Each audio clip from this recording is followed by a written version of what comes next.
रांची में CNG auto और e rickshaw वालों ने मंगलवार को सवारी लेने से मना कर दिया। अपनी अलग अलग मांगों को लेकर रिक्शा चालकों ने रांची की सड़कों पर अपना विरोध दर्ज कराया है। झारखंड की राजधानी रांची में मंगलवार को ई रिक्शा और सीएनजी ऑटो सड़क पर उतरे, लेकिन उन्होंने किसी भी सवारी को बैठाने से इनकार कर दिया। दरअसल ये लोग अपनी अलग अलग मांगों को लेकर प्रदर्शन कर रहे थे। सड़क पर पब्लिक ट्रांसपोर्ट के ना होने की वजह से लोगों को तो परेशानियां हुई ही, इसके अलावा जो लोग ऑटो में बैठे उन्हें भी कहीं कहीं पर ऑटो वालों की दबंगई का सामना करना पड़ा। विरोध के बावजूद इस ऑटो के ड्राइवर ने सवारी बैठाई थी। इसी बात से नाराज होकर यूनियन के लोग हॉकी स्टिक लेकर ऑटो के सामने खड़े हो गए।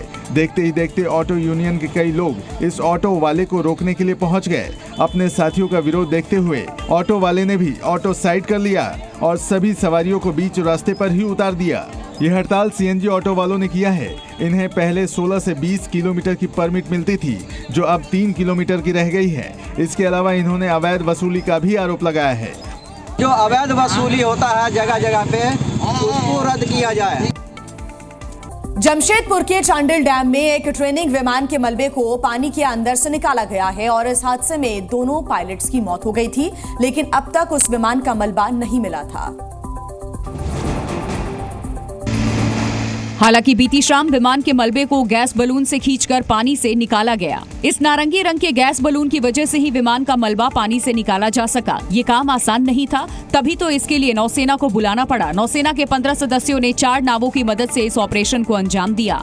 अपनी बोट्स से ये जवान प्लेन के मलबे तक पहुंचे, फिर प्लेन के एक हिस्से पर गैस बलून को फिट किया। सभी जरूरी सिक्योरिटी चेक्स के बाद क्रेन की मदद से विमान को उठाना शुरू किया गया।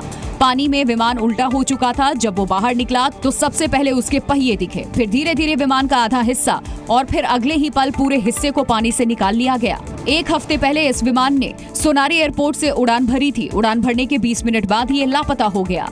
फिर 12 घंटे बाद पता चला कि विमान चांडिला डैम में डूब गया। 48 घंटे तक चले ऑपरेशन में एनडीआरएफ ने पायलट्स का शव तो निकाल लिया, लेकिन विमान को बाहर नहीं निकाला जा सका था। अब 1 हफ्ते बाद विमान के निकलने के बाद लोगों ने नौसेना की तारीफ की। बात करते हैं उत्तराखंड की, जहां का एक पहाड़ जिसमें साक्षात ओम की आकृति बनती थी, लेकिन इस साल जब लोग इस ओम पर्वत को देखने के लिए पहुंचे तो नजारा कुछ और ही था। वहां पर्वत तो था, लेकिन उससे ओम की आकृति गायब थी।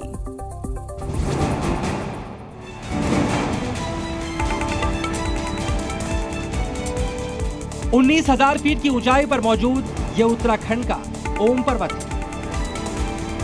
इस पहाड़ के बीचों बीच नजर आती ओम की आकृति किसी चमत्कार से कम नहीं और इसी वजह से इस पहाड़ का नाम ओम पर्वत पड़ा। लेकिन हैरानी की बात यह है कि ओम पर्वत से ओम गायब हो चुका है। ओम पर्वत का ये वीडियो आज का ही है। इस वीडियो में ओम जैसी आकृति कहीं नहीं दिख रही।